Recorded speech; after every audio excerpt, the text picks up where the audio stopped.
curious about your instinct, when you're dealing with people who are conceivably, involved in these very high-profile scandals, and they're talking to a national magazine, and here you are sitting down with them, after spending some time with them and trying to tease out, what did or did not happen in the scene that you're painting where only, they and their partner were present, and then you tell that.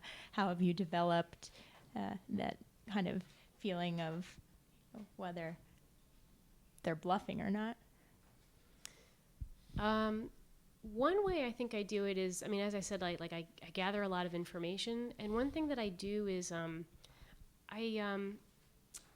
people might find this kind of tiresome, but I tend to ask the same questions over and over again in an interview, because in part because I want to make sure I'm getting it right, but also in part because, if something isn't quite making sense to me, then I need to ask the question again, and I'll ask it in a slightly different form maybe, so that it doesn't sound like a broken record. But what I'm looking for is consistency in the answers, and maybe every time I ask the question, I ask in a slightly different way so that it's bringing out a different aspect of that answer, or asking them to embellish on that answer. I guess the idea is to draw people out beyond whatever talking points they might have rehearsed in their heads, and to get them, and just to kind of get them, feeling loose and just kind of talking. I guess I can't really say what is that instinct that tells me, I just know that for me,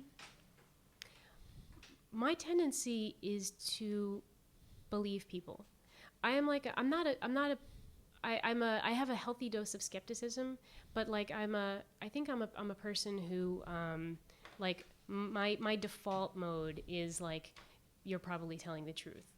So I pay close attention when those red flags go up. I have a very finely tuned bullshit detector, and when it goes off, I pay close attention because it's not really it doesn't tend to go off without a reason. I'm not a person who assumes that everything is bullshit, and so so if something strikes me as being off, I tend to question more deeply about that thing.